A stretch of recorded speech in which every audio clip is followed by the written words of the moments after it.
VP of Communications and Education for the Hall of Fame. In Peoria to talk, obviously, Hall of Fame, Cooperstown, Ken Griffey Jr. We'll get to Jr. in a second. But I'm guessing, as you guys have a booth out here along the third base concourse, a lot of fans from the Northwest going to make this trip, myself included, the first time ever. So what can we expect, the overall experience there in Cooperstown? Where to stay, what to do, what's available for us to do? How to get there. How to get there. A great point. These are all great questions we're here to answer. And we could not be more excited for what we're coining the Summer of Junior in Cooperstown.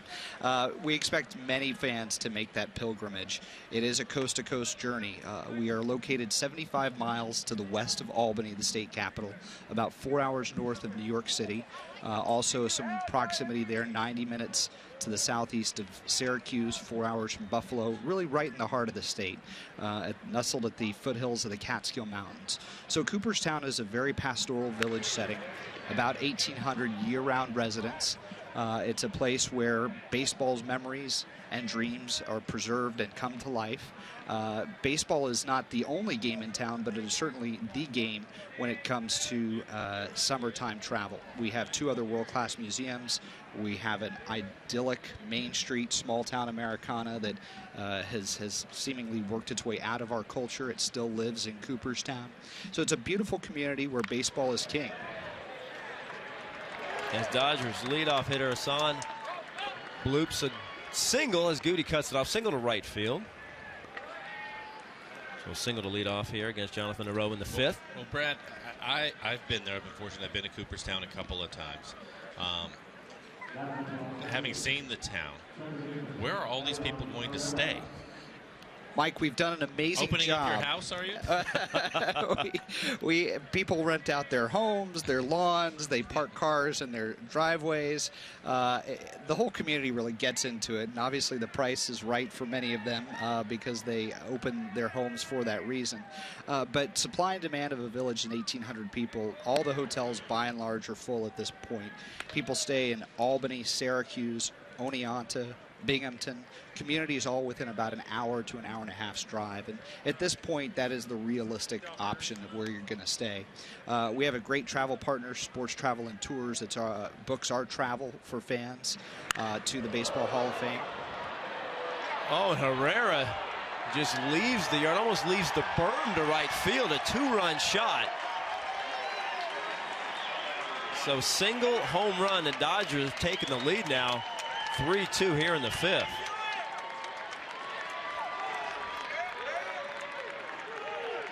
So Cooperstown's a place where everyone in that central New York area knows that for 4 days at the end of July, it's going to be an invasion. People are going to be there to celebrate Ken Griffey Jr., Mike Piazza, the 50-plus Hall of Fame members who return, our award winners for the Spink Award for Writing Excellence, the Frick Awards for broadcasting achievements. And really, to me, it's like seeing your baseball card collection come to life. You know, there are guys that will come who will be there to support Junior from teammates. There will be guys that have played throughout the part of the game who are there on Main Street that might do autograph signings. It's just really an amazing unification of the baseball world across many different generations to celebrate the highest honor possible in baseball, to be a part of that top 1%. So July is when this is all taking place, obviously. And so I'm guessing summer is your busy time. Are you busy throughout the year? Is there a better time to go if you want to go and not experience maybe the induction ceremony? You want to just come to Cooperstown and see the museum, see everything? Is there a better time for that? Or we open the year round. We feel that the ability of us to stay open for baseball fans is really imperative. Some key dates: July 22nd through 25th is induction weekend. The induction ceremony falls on the 24th, which happened to be Griffey's uniform number. That was nicely done by you guys. Well planned. Thank you. We've been working on that one for 5 years since his retirement. You knew that. But we're, 70% of our visitation comes between Memorial Day and Labor Day. Let's face it, when kids are out of school, that's the population that's going to target a trip to the Baseball Hall of Fame. My favorite month in Cooperstown is October. I think it's a beautiful time with the leaves changing. We have diehards that endure the January and February cold and snow because they want to have the museum all to themselves, and they can come in and on any given day we might have just a handful of people depending on the weather, but they take their time reading every word on every plaque, seeing every exhibit. So Junior's plaque will be hung in the gallery on that evening of July 24th, and it'll be a great way for fans, if they can't make it that weekend, to come plan a trip for August or some point thereafter, so they get a chance to see how he's commemorated and see that smile of Ken Griffey Jr. preserved in bronze forever. So Junior goes out there. He's inducted, highest vote total ever, which is unbelievable and fantastic, and we're all very proud and happy about that. What is his weekend going to be like? What type of activities? What are you going to do and put Junior through for that weekend? So we try to walk a fine line between giving guys an opportunity to experience it as a family, and yet meeting the obligations in this day and age of a public event. We tell our guys as they come in every year that Hall of Fame weekend is much akin to a family wedding. We want to give them the opportunity to spend some time together. There's going to be a time when everybody comes together. But, you know, Ken and Melissa, his wife, and their kids have the neat opportunity that they're joining a fraternity that's very few have ever achieved. And so we want to give them time to meet and bond with other Hall of Fame members. Then there's the public event when, you know, we're expecting probably 40 to 50,000 fans to be on hand on that Sunday for induction. Is that typical, Brett? That's a high crowd, average of about 25 to 30,000 on average. So that level of public focus, they do an event on Saturday. The Main Street Parade of Legends on Saturday night is my favorite event. We've been doing it about 5 years. All the Hall of Famers ride in Ford trucks down Main Street. Ken and Mike will be at the back of the parade as the most recent inductees, and that makes their way into a private reception we have at the Hall of Fame that evening.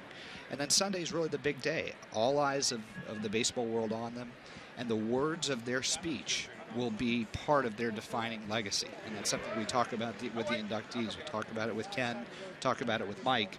Really make sure that those words they say that day are something they're comfortable with and something that's heartfelt, that will stay a part of them with their legacy just as much as their career on the field. Have you heard from any of the other Hall of Famers, and is there an excitement about Kenny going in and those guys bulking into a very exclusive club? Absolutely. I talked to a number of guys who were just in awe of watching him.